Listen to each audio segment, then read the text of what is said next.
Now, with vaccinations being rushed through, there was no time to properly test for some of the side effects. We've been discussing that, and that led to ongoing health problems for some who got the jab. In fact, over 140,000 people suffered adverse effects related to COVID vaccines. That's according to the Therapeutic Goods Administration. 22,000 of those were classified as serious. Now, our panellist, Professor Kerryn Phelps, was one of them, as I mentioned at the start of the program. You might have noticed that she's been a bit missing from our TV screens recently, and that's because she and her wife, Jackie, suffered adverse reactions to the Pfizer vaccine. And Kerryn's now joined by Jackie in her Sydney clinic. I really welcome both of you to the program this evening. Thank you very much. Thank you. Kerryn, tell us what happened when you received the vaccination.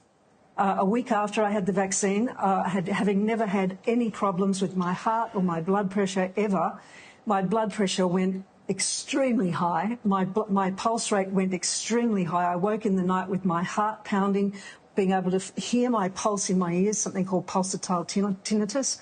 I lost some hearing in my left ear. I went through a period of time where just walking across a room, my pulse rate would go up enormously. And that affected me terribly, and I became very breathless. I had a whole lot of investigations, and nobody could really tell me what it was until I had testing for dysautonomia, which is a problem of the nervous system and the way it interacts with the heart and the vascular system. And that is one of the recognised side effects of Pfizer. Jackie, let me ask you, what did you suffer as a side effect? What didn't I suffer? I'm not an anti-vaxxer. I've had anaphylaxis to foods before, and I was really worried about an anaphylaxis. So we went along to the hospital where they had medical help if I had an anaphylaxis, and they gave me the needle. Within 5 minutes, my head nearly blew off my body. My face went bright red. My vision was impaired. I couldn't hear. My feet went numb. My hands went numb. I had paresthesia all over my body.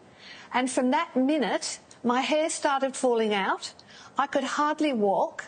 For the next 3 years, it's 3 years on the 15th of May this year, since I had that Pfizer shot, it has ruined my life. It has made me hide away from people because my specialists have said if I catch COVID, that'll be the end of me.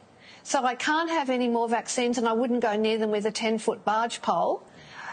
It is neurological, rheumatological.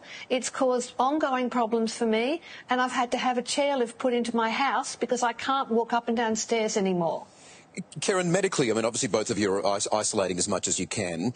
Medically, is there anything to learn from people who've had side effects that both of you are describing in detail? There is so much to learn.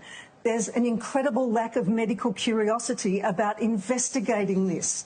The TGA take the reports. Yep. Apparently there have been 144,000 adverse reaction reports, but that's a drop in the ocean compared to the number of actual adverse reactions that there are, because a lot of them aren't being reported, because certainly in the early days they weren't being recognised.